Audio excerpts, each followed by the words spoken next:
Another thing that I wanted to discuss in this one was paying attention to your dance floor. Now, this is where it gets tricky. Paying attention to your dance floor can mean a lot of things, but if you watch and notice, you should be able to feel what your dance floor is dancing to. When I say feel, I say it because I could put out technical DJ and entertainment perimeters all day long on exactly what songs work and what doesn't, but every dance is different. Whether it's a nightclub, whether it's a wedding, whether it's a private party, I think everybody would agree, or at least it should be that way, that everyone is unique. You're always going to have different age people there. These different people are going to like different songs. So you really have to be able to adapt to whatever's going to work. So that's why I say you need to pay attention to your dance floor.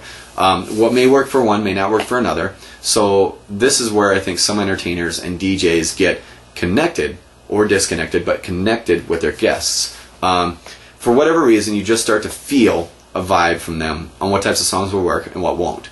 I'm not sure how others get songs ready, but once I know a dance floor is going well, I try to have 10 to 20 songs ready that I know will keep them out there.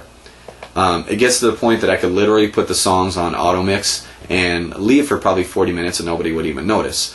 That's when you know you're good, or at least you're pretty good. Okay, not that good, but pretty good. It just becomes really easy to start picking songs that work, and it seems like everything just flows. And for whatever reason, you have a lot less stress, and you feel, like I said, the vibe from the dance floor, and it's good. Personally, I'm a very involved host and entertainer, and I like to be involved directly with my guests. And when I say directly, I mean actually out there on the dance floor, by either singing, or if it's speaking on the mic every 15 to 20 minutes, and being on the dance floor a lot. I like to be out there and be involved with the guests, so they feel like there's more of a connection with me than, hey, no offense to you that do this, but I know that there are a lot of you that do. There's that DJ that's behind the booth. There he is, and he's just playing songs. I personally like to get out and have fun with the guests as well. In talking about being on the mic every so often, that brings me to another point. Mic etiquette, or the way you should be speaking on the mic. Now, most hosts aren't sure what the proper mic etiquette is, and that's understandable. You can all weigh in on this, as with the whole discussion. That's kind of the whole point. But I'll give you my take. Excuse me. I believe that as a host, if you're asked to be one and they don't have a pre-designated host and or MC, you should be involved with the crowd. Now, this means letting them know that you're taking requests. If it's a wedding, obviously when the first dances are. If it's a private party and you're supposed to announce some certain things, there could be that as well. But also, if you're trying to get the dance floor going, saying things like, "All right, let me hear you," on the good songs, and maybe even reminding everybody of why they're all there. Like I said, if it's at a wedding, maybe tell everyone to congratulate the bride and groom if they haven't had a chance yet.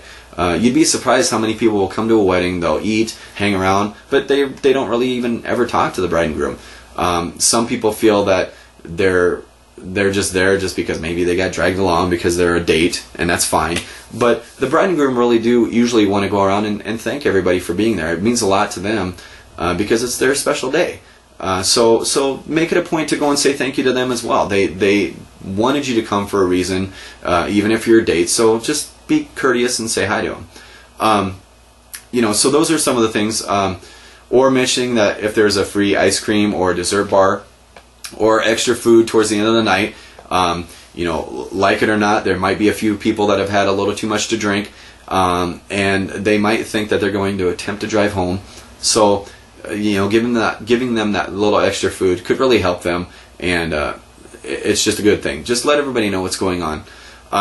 If it's a bar, for example, now this can be really easy, honestly, because it can be as simple as mentioning the specials that they're doing, asking your guests to take care of the staff. Trust me, they'll love you for this, because what server doesn't want to make an extra buck or two just because the host or the DJ, if you want to call it that, said, hey, tip your waitresses or your staff. I mean, it's just simple, it's easy, and they'll respect you for it. So you're going to want to do that if you can. It's easy money for them. telling everyone that maybe the bar that you're at serves food, or they're open every day, or whatever their hours are. What I usually like to do is go and talk to the bar owner and ask them, is there something that you would like me to discuss that's coming up, or anything in particular? Most of the time, they'll just say, I just want you to do this or this or this, and it's pretty simple. Eventually, after the first or second time, you'll get it to the point where you can just remember it in your head, and it becomes a lot more fluent. Or, they might just say, I don't want you to mention anything, it's fine, and that's okay. If you can help make their next big night or their promotion a little better just by simply getting on the mic 2 or 3 times an hour, this will stick in your owners' minds, well, in the bar owners' minds. And whether it's annoying or not, it will probably stick in the guests' minds. And that's probably the most important part of all, because the ultimate goal is to get them to come back out. And if they're thinking, hey, what's going on next week? Well, hey, they're having a singles party, or they're having an 80s party, or it's a male dancers night, or it's a females dancers night, whatever it is at the bar, they are going to want you to promote that. That's important. And last, of course, promote yourself and your business. A lot of people do not do this. I don't know why, but you need to do this. There's nothing wrong with it. It's about trying to get more exposure for yourself, and trying to hopefully get that extra show or two, or event or two, from just simply being there. It's easy money, and all you have to do is just say something for 10 seconds. It could be as simple as you just mention what you do, what your company is, and how people can reach you. You can mention you take texts or calls, and mention your company's phone number, or telling everyone to follow you on Facebook or Twitter or LinkedIn or MySpace. I know a lot of people don't do MySpace anymore, I don't think, but anyway, it's still there, so take advantage of all that. And tell them your call name, whatever it might be. Mine happens to be The Show on Facebook. I changed it. It used to be The Show 201, but it is now The Show. And on Twitter, it's The Show 201. And people can say, well, why do you have a certain call name like this? Well, The Show is obviously in the name of my company, and most people already had The Show taken, so I had to figure something else out. And 201 is just my phone number. So I tried to make it easy, and hopefully they can both work together with each other, so when people think of a phone number, they can think of that, and when they think of the show, they can hopefully remember the phone number. I don't know, maybe it doesn't work, but anyway, that's what it is. That's the reason I did it. I probably could have did the show 2008 or 2009 or whatever it is, or 2010 or 11 or 12, whenever you start your company. You can do that too, whatever works for you. The other thing you could do is, if you want, tell people the next 10 people that follow or connect with you, they will receive a free drink at your next DJ event, or maybe it's $1 off a drink at your next DJ event, or 10% off any services they request for a wedding or a private party or graduation or whatever. Again, you want to try to network with people and get them to come to your website or your Facebook page or whatever. These are all free things. So again, take advantage of that. It's all about networking. If you're the type of DJ that never gets on the mic and you don't say anything, then nobody will know anything about you. To them, you're just another DJ. And to put it simply, that's boring.